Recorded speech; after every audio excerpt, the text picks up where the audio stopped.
안녕하세요. 누리행정사 TV입니다.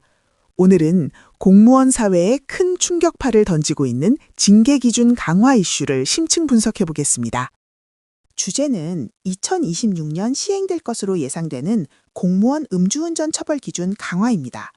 벌금이 경미해도 당장 해임까지 가능해진 이유를 알아보겠습니다. 저는 공무원인 남편을 두고 있어서 이 뉴스를 접하고 너무 불안했습니다. 보통 음주운전 첫 적발이면 정직이나 감봉 정도 아니었나요? 해임이라니 너무 가혹한 것 아닌가요? 충분히 그렇게 생각하실 수 있습니다. 하지만 최근 공무원 징계 양정 기준의 흐름은 국민의 신뢰 확보를 최우선 가치로 두고 있습니다. 특히 음주운전은 공직사회에 대한 신뢰를 무너뜨리는 중대 비위로 간주되고 있습니다. 저는 일반 기업에 다니지만 공무원 징계는 형사처벌과는 별개라고 들었습니다. 벌금이 적게 나와도 행정적으로는 해임이 가능한 건가요? 매우 핵심적인 질문입니다. 네, 맞습니다. 형사상 벌금 액수와 공무원의 징계 수위는 독립적으로 결정됩니다.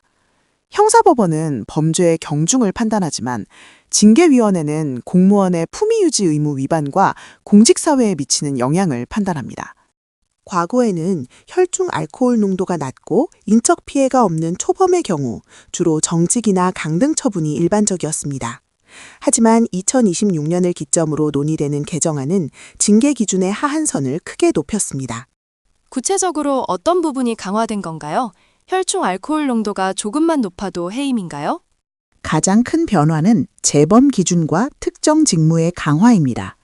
특히 개정 논의의 핵심은 국민에게 미치는 영향을 중대하게 판단한다는 점입니다.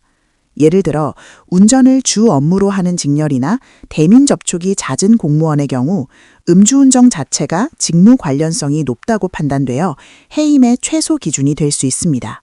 만약 혈중 알코올 농도가 0.03% 초반으로 아주 경미하게 적발되었고 벌금도 100만 원 수준으로 나왔다면 그래도 해임 위험이 있나요? 과거 같으면 정직 1개월 정도였을 수 있지만 앞으로는 위험합니다. 개정되는 징계 양정 기준에 따르면 경미한 적발이라도 음주 측정 거부나 뺑소니 사고가 결합될 경우 가차없이 파면이나 해임의 배제 징계를 받게 됩니다. 특히 중요한 것은 사회적 비난 가능성입니다. 만약 음주운전 적발 당시 상황이 언론이나 지역사회에 알려져 공직 전체의 명예를 훼손했다고 판단되면 벌금 액수와 무관하게 해임 처분이 내려질 가능성이 매우 높습니다. 해임과 파면의 차이점도 궁금합니다. 어떤 것이 더 무서운 처분인가요? 파면이 해임보다 훨씬 중한 징계입니다. 해임은 3년간 공무원으로 재임용될 수 없는 불이익이 있지만 퇴직금은 전액 수령합니다. 반면 파면은 5년간 재임용이 불가능하며 퇴직금도 절반 이하로 감액될 수 있습니다. 따라서 해임은 공무원 신분을 박탈하는 가장 강력한 처분 중 하나이며 이번 기준 강화는 낮은 농도라도 해임 가능성을 열어두었다는 점에서 주목해야 합니다. 만약 해임 처분을 받게 된다면 공무원 측에서 할 수 있는 구제 수단은 무엇이 있을까요?